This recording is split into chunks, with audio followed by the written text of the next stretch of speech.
જે આપણું નામ અને પરિચય? મારું નામ હર્ષિલ દવે છે. શું ઘટના બની? આજનો પ્રોગ્રામ એ છે કે સ્ટ્રીટ વેન્ડિંગ એક્ટ 2014 પ્રમાણે તમામ આણંદ શહેરના લારી પાથરણા વાળાને જગ્યા મળવી જોઈએ. જ્યાં સુધી ટાઉન વેન્ડિંગ કમિટીની રચના ના થાય ત્યાં સુધી આ લારી પાથરણાવાળાને હટાવવા દેવામાં આવે નહીં. એ કાયદાની જોગવાઈ છે.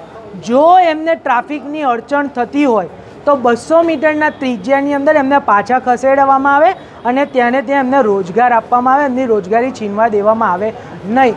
પણ આ કમિશનર સાહેબ જાડી ચામડીના થઈ ગયા છે, પોતાની જાતને ચબરબંધી સમજે છે અને ગરીબોનો હક છીનવી રહ્યા છે.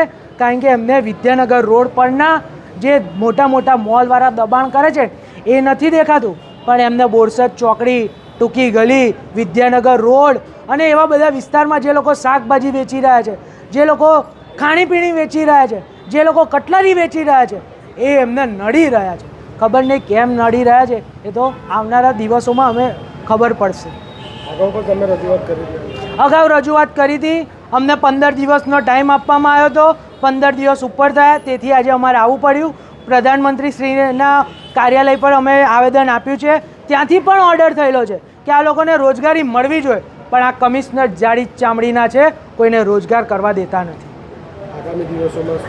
આગામી દિવસોની અંદર જો આ અમારી માંગ નહીં સંતુષ્ટ થાય તો હર્ષિલ દવે મહાનગરપાલિકાની બહાર ભૂખ હડતાલ પર ઉતરશે અને કોર્ટના દ્વાર ખખડાવવાના થશે ને તો પણ ખખડાવવા તૈયાર છે.